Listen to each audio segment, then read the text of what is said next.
जब भी हम भगवान शिव की तस्वीर देखते हैं तो एक चीज जो हमेशा हमारा ध्यान खींचती है उनके शरीर पर लिपटी हुई बाघ की खाल। हम सब ने बचपन में उन्हें इसी रूप में देखा है, लेकिन कभी रुककर सोचा है कि आखिर क्यों?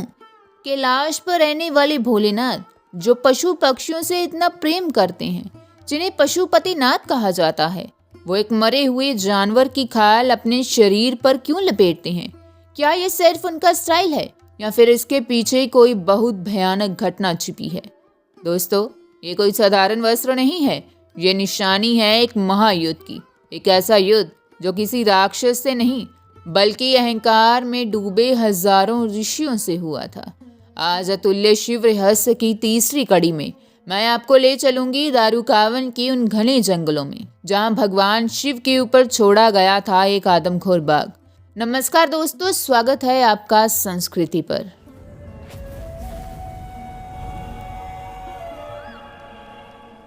कहानी की शुरुआत होती है प्राचीन काल के एक जंगल से जिसका नाम था दारुकावन। इस वन में बहुत से शक्तिशाली ऋषि अपनी पत्नियों के साथ रहते थे। वे ऋषि बहुत ज्ञानी थे। वे दिन रात यज्ञ और तपस्या करते थे, लेकिन उन्हें एक बात का बहुत भयंकर अहंकार हो रहा था। उनका मानना था कि कर्म ही सब कुछ है। वे कहते थे कि अगर हम यज्ञ कर रहे हैं तो हमें फल मिलेगा ही, इसमें भगवान की क्या जरूरत। वे धीरे धीरे नास्तिक होने लगे थे। उन्हें लगने लगा था कि वे खुद ही भगवान से बड़े हैं। उनका यह अहंकार धर्म के लिए खतरा बन रहा था।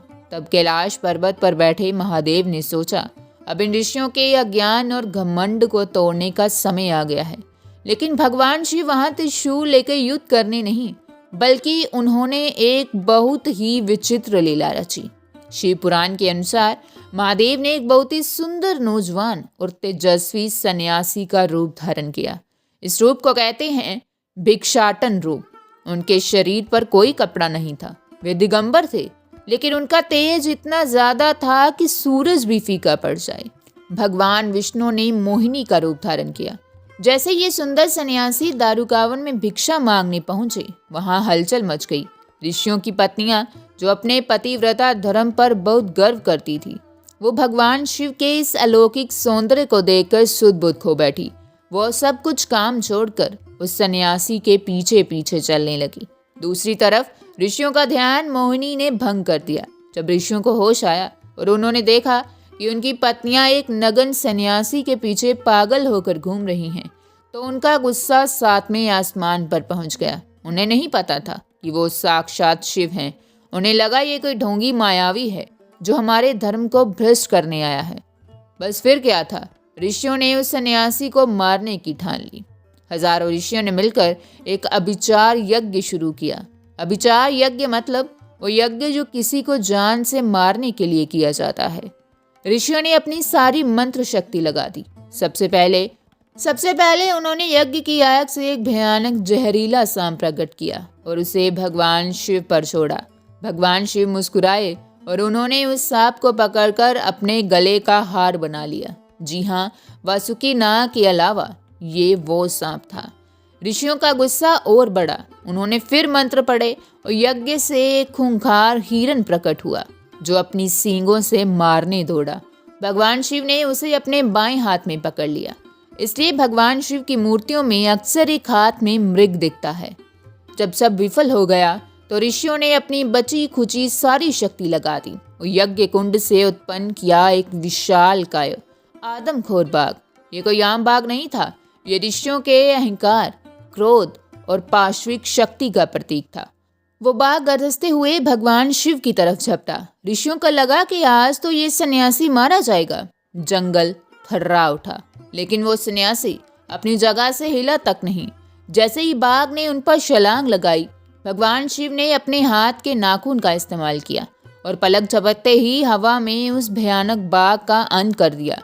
सिर्फ मारा नहीं, शिव पुराण कहता है कि महादेव ने उसी क्षण उसी बाघ की खाल को अपने नाखूनों से चीरकर अलग कर दिया और उसे एक वस्त्र की तरह अपने शरीर पर लपेट लिया। यह दृश्य देखकर ऋषियों की रूह कांप गई। जिस शक्ति से वो डराना चाहते थे, भगवान शिव ने उसे अपना वस्त्र बना लिया। तभी भगवान शिव अपने असली रूप में प्रकट हुए। डमरू की नाद गूंज उठी। ऋषियों को समझ आ गया था कि वे किससे लड़ रहे थे। तो दोस्तों, भगवान शिव का बाघ की खाल पहनना हमें क्या सिखाता है? बाघ प्रतीक है शक्ति और अहंकार का। जंगल में बाघ से ज्यादा अहंकारी कोई नहीं होता। भगवान शिव के द्वारा बाघ की खाल पहनने का मतलब है शक्ति पर विजय। ये दर्शाता है कि महादेव पशुपति हैं। हमारे अंदर का जो जानवर है, जो क्रोध है, वो वासना है, शिव उसे मारते नहीं बल्कि उसे जीतकर अपने नियंत्रण में रखते हैं, अपने नीचे दबा कर रखते हैं। दारूकावन के ऋषियों का घमंड उस दिन टूट गया।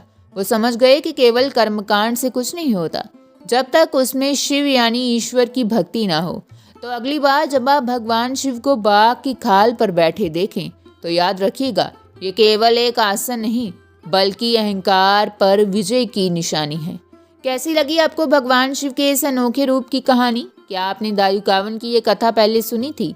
कमेंट में हर हर महादेव लिखकर जरूर बताएं।